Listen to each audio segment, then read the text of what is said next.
I'm really excited today to bring you these two stories. My favorite is storytelling, and I love when people get vulnerable and share their safety stories. They make it personal. They really share why safety is important in their life because of events that happened in their past. Stay tuned.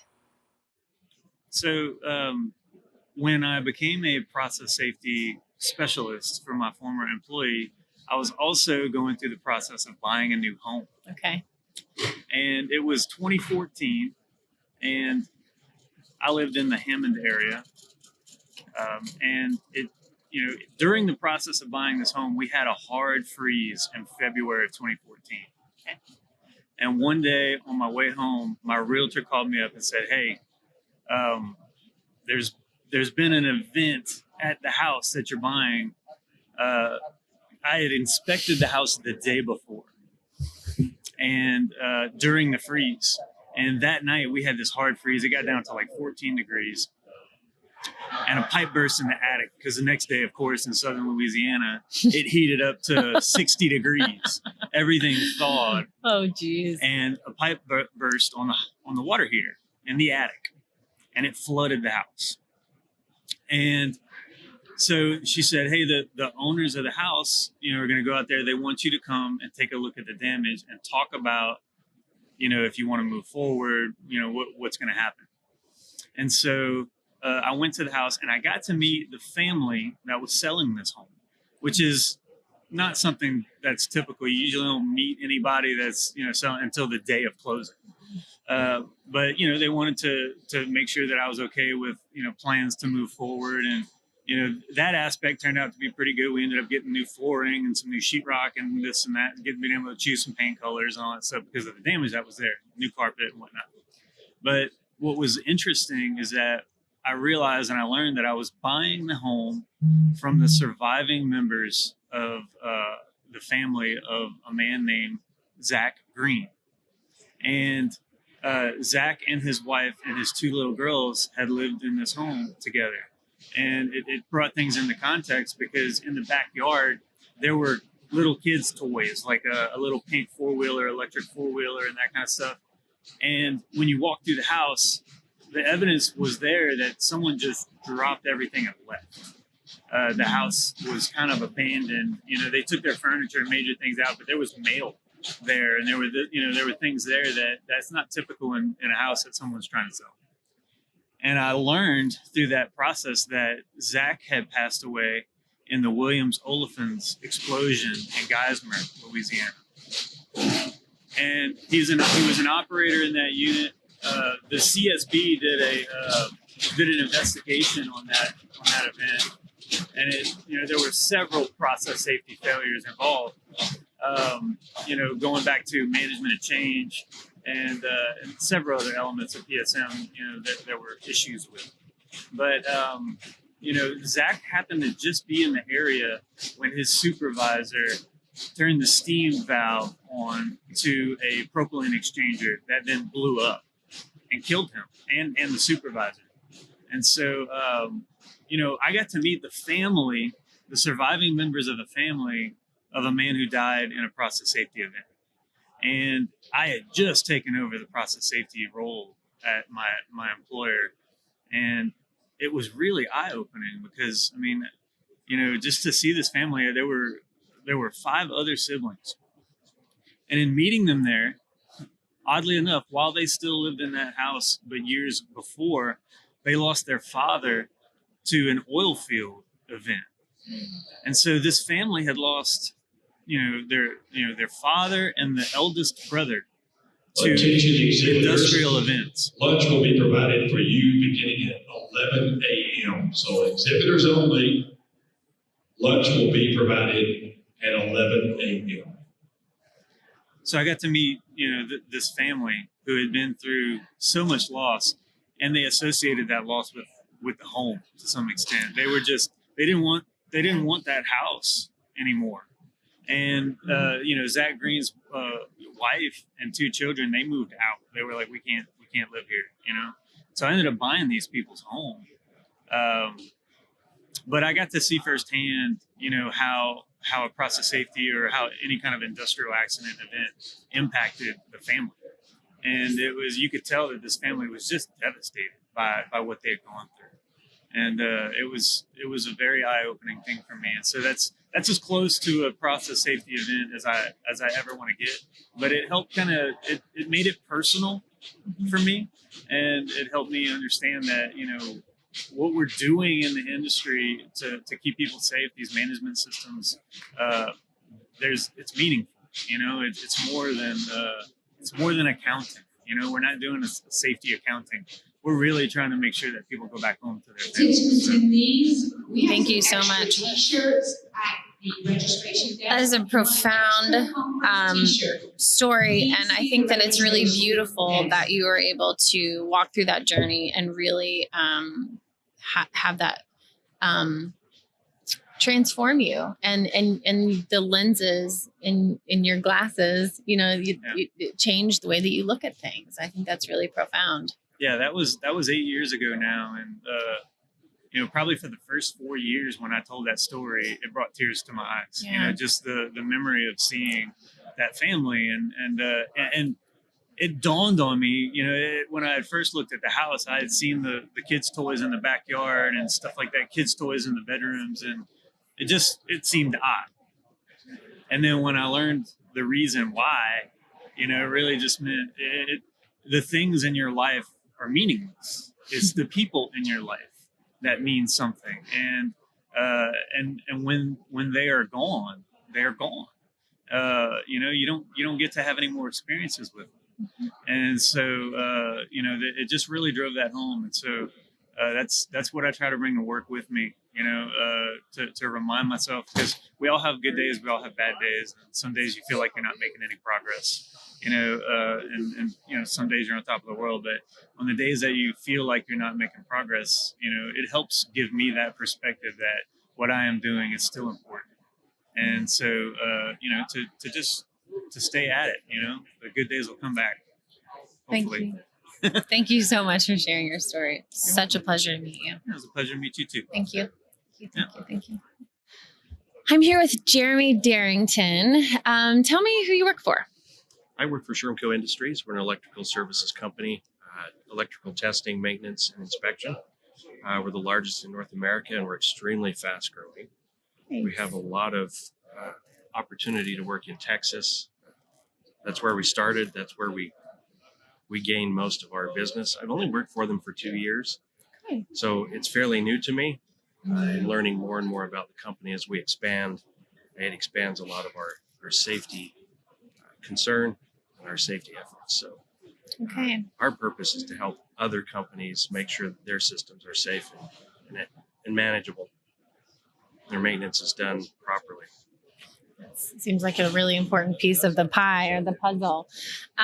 So I love hearing about stories, personal stories. I think it connects us. And safety stories are typically pretty profound. And you have a couple of safety stories that you'd like to share with us. I do. I have 3 brief safety stories that actually touch me personally. Okay. I'll start with the most current. My uncle, he's 83 years old. He's a contractor. Has been his whole life. He's a stubborn old man. Continues to work even after his wife passed away. Okay. He's working now? He's still working. At 83? At 83. Oh. Still building homes. Wow. Like I said, stubborn old man. Very good at what he does. Okay. It was this past holiday season right before my aunt passed away. He was up on a ladder hanging his Christmas lights, believe it or not. Mm-hmm. And the ladder had a little bit of frost on it. He stepped in the wrong place, fell, and actually hit the ground, shattering his hip and fracturing 3 ribs and breaking 4 others. And he was in traction for 6 months trying to recover. And during that time, his wife wasn't doing well. And so he and his wife were both being cared for at the same time. And it added an extra burden on his family. Sure. And I've watched my dad and my uncle both do some pretty crazy things in construction, long before there were construction rules and expectations. Is your dad in construction? My dad used to be. He was a contractor. 1983 housing boom. He lost his business and started working for a university. So From that point, he retired. Now he's trying to rebuild his house. He and my mother moved, and they're trying to expand on their home. So he's back up on ladders at 70, 75 years old, doing the work that he did before, and it just terrifies me. What can you do? Nothing. Like, right? I don't know much you can do. I don't tell my parents what to do. I don't tell my uncle what to do. The only reason I talk about that is because ladder safety is so important. Construction safety is absolutely important. And a lot of the injuries that we see today are construction related. A lot of them can be or are preventable. If we look at the potential hazards that we're dealing with, actually have that conversation. Yeah. Connect with those people. Mm-hmm. The other story, the next story I have is my uncle, my father's brother. Okay. Works Different for uncle. A different uncle. Wow. This other uncle is my mother's sister's husband. Okay. So a little confusing, but this other uncle was my dad's brother. He is my dad's brother. He's not gone. So let me correct that. He worked as a lineman for an electrical company in southern Idaho. Okay. And he was out working, tying in some new lines in a substation. And he and his partner were out there working to get this work completed, and they were not aware that somebody had re-energized a section of that line. And as they were pulling the new lines in, they were inserting the lines in the box, getting ready to tie them to the bus behind the transformer. They had opened the panel and were working on it, and they moved to an additional panel. And as he opened the panel, it exploded in his face. He had an arc flash event. My uncle was severely burned. Mm-hmm. You'd never know it today, Mm-hmm. only because today, right now, he only has a scar here on his chest, a very small one, and his face is ultra sensitive, so he can never shave again. So he's full bearded. He's been that way for 33 years. And we thought we were going to lose him. He was in a burn center for about 3.5 months. Oh my God. But going through that, Well, it's the internal damage that does. You can't see it from the outside, but right, the inside. He's extremely cautious now. Yeah. It will change you forever. Continued his work. I was surprised he had continued his work and retired from that company. Wow. It didn't rattle him too much that he quit and went to do something else. It just made him more aware, and he's part of the reason why we have some of the checks and balances we do in the systems today. Yeah. They've had too many incidents like that, and as a result, his investigation, they started implementing some of the practices in the Mountain West. The last story I have is about securing kinetic energy. It's an old story, older than I am. My mother's father was an industrial welder. He was a very beautiful welder. In fact, we still have a lot of his welded equipment today, and there's no comparison. His skill was above reproach. He was extremely crafty at his task. He did very well. And he was in the machine shop one day working on welding a clevis back on a lift cylinder in a dump bed on a dump truck. And the company had actually secured it up. They put chains and lifted it up, and they had chains and ropes everywhere to keep the bed up, prevent it from falling. The only caveat back there in 1970, they didn't realize that blocking was an important part of that process. And in the middle of his weld, he was engaged in his work. Two of the chains snapped. And there was a cascade event causing the dump bed to actually slam shut with my grandfather inside while he was under the dump bed. So my grandfather was killed as a result of an industrial accident. I'm very passionate about safety because it touches very close to my heart. I've seen multiple instances. Just a tidbit, I was working with my father when I was 13. He was putting a new roof on an extension for my aunt and uncle. And he was walking across the boards without fall protection. Stubborn old man, once again. And seems like that's the theme of this. He was carrying a truss by himself. So 130-pound truss he's carrying across the roof. The addition was only 15 feet wide, But that truss was extremely difficult to balance as he's walking around the perimeter of this wall. Mm-hmm. And the next thing I hear from him is, "Move." And I look up and I see him falling off the roof with the truss in his hands. Now, a 13-year-old normally would freeze. And I think I jumped the farthest in my life. I jumped over an electric fence into a field as I watched my father's feet plant in the ground. The dirt underneath was actually soft enough. But when he got up out of his crouched position from falling, there were 8 inches indentation in the ground underneath him. Had that ground not given way, he probably would have shattered his hip and shattered his legs. So I look at safety as critical. Yeah. It's something that we are, something that we think about. Sometimes we think too often about the task and not too often about what are we doing to mitigate potential risk. Right.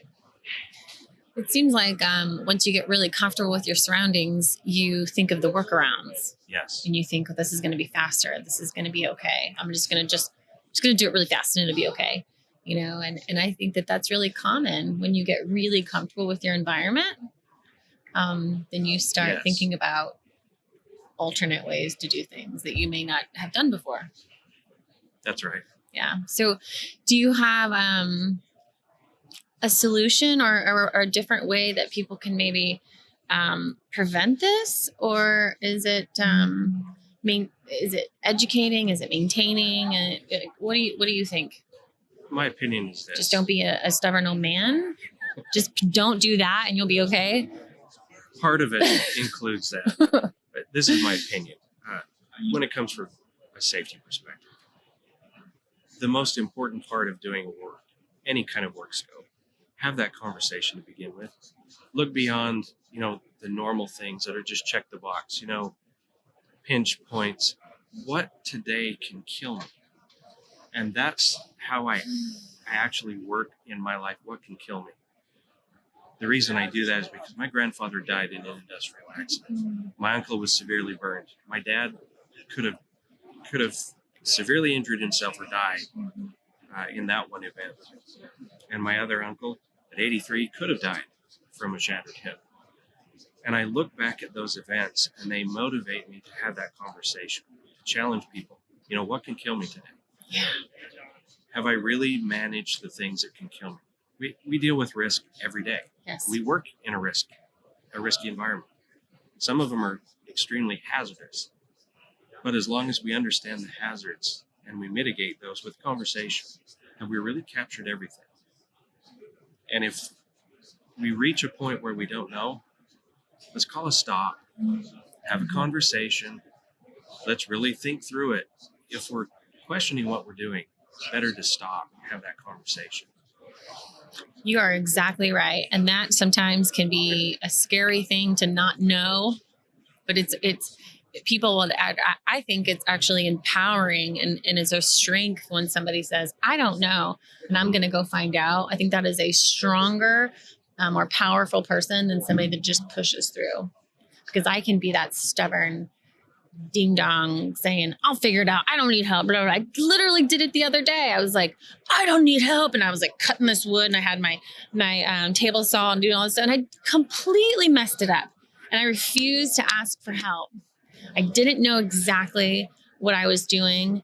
And I had to redo the project and I was not going to ask for help. My dad had a saying. What is wrong with me? I mean, like, it's so dumb. Right. It's my ego. It was my ego. I was not going to ask Adam to, it's just so silly. It's ego for me. My dad had a saying, measure twice, cut once. Mm-hmm. I apply that to a lot in my life. I want to make sure that I measure twice and I cut once. When it comes to safety, if you don't do that double conversation, really double check, it is ego for a lot of people. Absolutely. If you look at a 2 or 3 year old, no. Me do it. I don't know how many times I've heard that from a 2 or 3 year old. Right. Sometimes it's just helping them understand. I don't want to take it away from you. I just want to show you maybe a better way. Mm-hmm. And there are so many distractions. I was talking to somebody about distractions and I just thought of this, I believe the reason that I didn't do that task properly is I had 2 of my children with me and I was trying so hard to engage them, but they were all dinging me in other directions. If I was trying to engage them, but also cut it and get it right. And then I had all these pieces that I were measuring and I was trying to engage them and they were distracting. And then they were arguing about who's going to hit the hammer and all this stuff. And I zoomed out of that experience and I thought, I know what I did wrong. 2 things. Number 1, I didn't ask for help. I was literally saying to myself, I need to ask for help. And I was refusing to do it, which is my first mistake. My second mistake was when I started feeling that distraction and I started feeling like I'm getting a little off here. I should have stepped back and said, okay, let's just recenter here and do what I'm doing, because then I wouldn't have had to make the darn thing twice. Right. You know? Refocus sometimes is the biggest key that we have in any work. Absolutely. You know? And so I have 2 picture frames, one that's like, and then the other one that's perfect. Well, at least it's unique. It is very unique. It does not look good. Thank you so much for coming on and sharing your stories. That is powerful and people can relate to that. And your solutions and asking people to refocus and how important safety is and how I think it's really how it affects other people. Mm-hmm. That if we're not paying attention and we're not measuring twice and cutting once, we can really affect other people, because look how the people that your grandfather affected. Yes. So thank you so much. Thank you. How can people find you? They can email me at jdarrington. That's DARRINGTON at Shermco, SHERMCO.com. Tell me a little bit about what you do and how you can help people. Well, I'm actually a VPP coordinator at my site. Wonderful. So we just went through reapproval and got that done. Whew, that's an arduous process, isn't it? And I just was promoted. So my new title is new to me, Senior Manager of EHS Systems and Compliance. Congratulations. So I'm Nicely still done. overseeing the shops and doing the EHS manager piece right now. We're trying to backfill and fill that role. But it's Nice. been a good run for me. Well done. Well done. Congratulations. Thank you for joining us on the Safety Pro Roundtable. This podcast is brought to you by Sospes, bringing you the best software in the industry. If you're ready to learn more about how an EHS software can transform your safety program, your profits, and your entire company, head to www.sospes.com/podcast. That is www.sospes.com/podcast. We'll see you next time on the Safety Pro Roundtable.